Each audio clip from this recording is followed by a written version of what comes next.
Welcome back to 5 Minute Knives, the channel that knows it's going to annoy a lot of people in this video.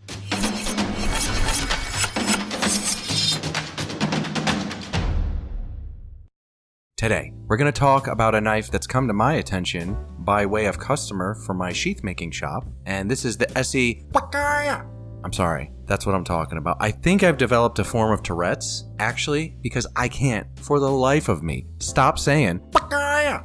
I say it all the time. I've been walking around the house, Pacaya, and it sucks because I really don't want to say Pacaya anymore. Trust me, I don't. It's hurting me at this point to say Pacaya, but I keep saying Pacaya, and it sucks. So I'm going to try to get through this video without saying Pacaya too often, okay? So bear with me. I know, you're already annoyed, you're upset. Most of my viewers are males, you know, in the 55-year range, 45 to 55, somewhere in there. And you guys have, the kind of sense of humor that really makes me want to screw with you, I have to say. Anyway, so let's talk about the Essie.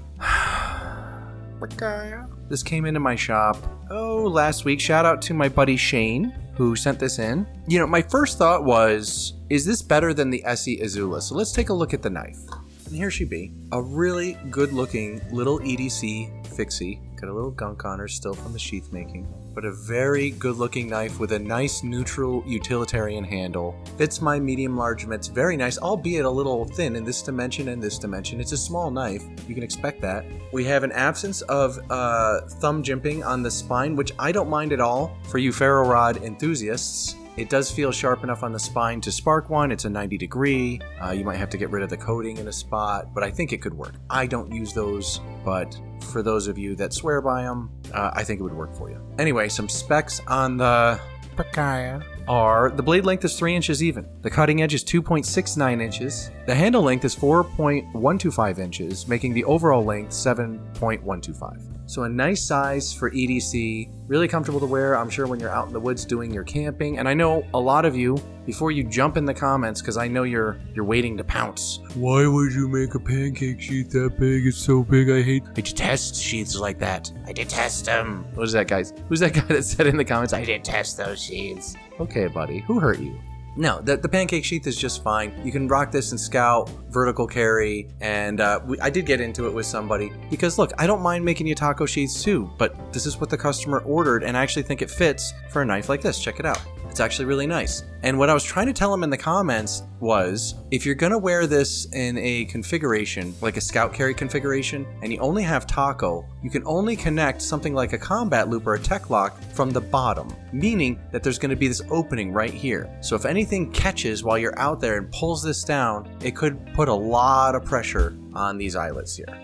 And I mean a lot of pressure, like crazy amount of pressure. It could bend, break the sheath. I haven't seen it happen, but it's possible. I was trying to explain that to somebody, and they were getting into like a shooting match with me over it, which was kind of fun for me because I make sheaths for a living. So it's like, you're gonna argue with a sheath maker about where's a stronger point for attachments? Okay, cool, dude. What's your company called? So anyway, just thought that was kind of funny. Now, if we're talking about the Pacaya, I think that this is better than the Izula. I'm just gonna say it. You guys are gonna be mad at me. I love the Izula. I don't have one on hand, actually, because you guys know I've always had a couple. I've actually gotten rid of them. You guys know every couple months I have a purge and I sell all the knives I'm not using, which is a nice little pop of income for me, but also gets these knives into the hands of people that would want them for a really reasonable price. I often don't make a profit if it's something I bought, but companies send me a lot of stuff now, so, you know, I have a lot of crap laying around that I don't want. Anyway, this is the first production run, says so right over chimp. SE first production run, Pacaya, and over chimp, you get the CPM 3V made in the good old Merca,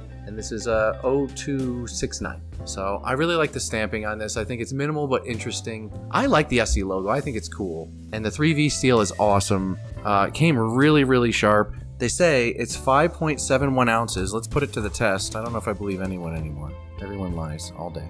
3.37. They must mean... Oh, so the weight is 3.30. I got 3.38. So in the ballpark, but I have a different weight here. Now with my sheath, it's gonna be a little heavier.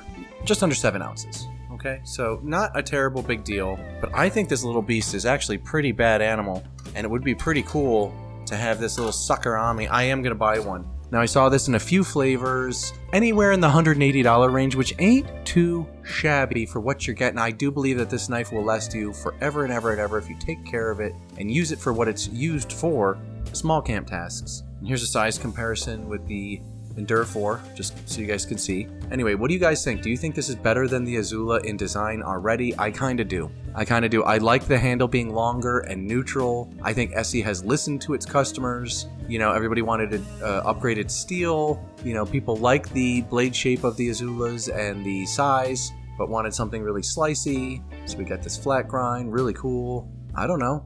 I think this is superior. Now, it's a little bit more expensive, but I think totally worth the extra $50 or whatever you're going to spend. I think it's totally worth it. Now, if I was in the market for an Izula, I would go ahead and upgrade to the Pacaya, okay?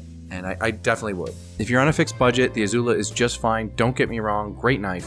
That being said, I think this is better. I think it's better in every way. And yeah, it takes up a little bit more space in the handle. By the way, you do get a lanyard hole right here. I forgot to mention that. I really love how everything's rounded off and neutral and fits my hands very well, considering the size of the knife. This is a sharpshooter. I like this knife a lot. I know it's a bit of a wham bammer. You guys let me know what you think in the comments. Shout out to my customer Shane, who purchased this sheath. And he wanted it in the FDE with black backing and orange finishing washers, which is what we've done. And I think this is just a really nice package for the woods here. This would ride on the belt very nicely. You know, a lot of people don't want a large fixed blade on them. Anyway, I left the retention fairly light, but she's in there. You just push off the thumb ramp and out she goes. In she goes. Easy peasy. Yapanazers. And you can put different attachments on here, guys. You don't need to use the combat loop. It's just what he ordered. You can put an ulti clip on this side and pocket carry, you know, not too shabby. You know, you can rock this scout carry vertical, like I said, soft loops, you name it. You know, the sheaths are designed to be modular, left side, right side, doesn't matter. So you make them your own, you wear them how you want to make them. And what matters more than whether or not you pick pancake or taco in many applications is the carry attachment. So my 2 cents, but just first impressions of the Pacaya, and I think it's superior to the Izula. I think Essie's onto something. This is a really nice knife. Would already highly recommend, just based on handling it. And you know, while I was making the sheath, I just kept admiring the balance and how I could be doing other stuff and have this in the hand and feel pretty safe. It's just really nice. I mean, I actually think they put a lot more thought into the handle than it may appear on the surface. And it just feels very nice in hand. As far as hot spots, there might be one right here. I could see this becoming a little bit of a problem if you're working really hard with it. This is kind of sharp, this choil here, but I would choke down. And the lack of jimping doesn't bother me at all. You guys may not appreciate that. I do. I feel pretty locked in on the Cerakote. And the flat spine actually gives me a good index point in the dark if I was cutting something in the dark. Really good for your draw cuts. Some really great belly here, as with the Izula, but this thing is so thin and slicey that I think it's just going to go right through material. The blade itself is a little on the taller side, but you kind of want that when you're bearing down on some of your stronger cuts. That's fine. It's just not going to be able to turn through material that easily. You're going to have to make straighter cuts, which I think should be fine for this. So that's all my impressions. I think it's great. I think it's a fantastic knife. Total winner. And yes, I'm going to purchase one. So if you guys want these, let me know. You can get them through me. I will make the custom sheath for ye. Save you on shipping. This way you don't have to buy the knife, mail me the knife, you know, and I mail the whole contraption back. Instead, you just order it one shot from me, and I do have access to this one.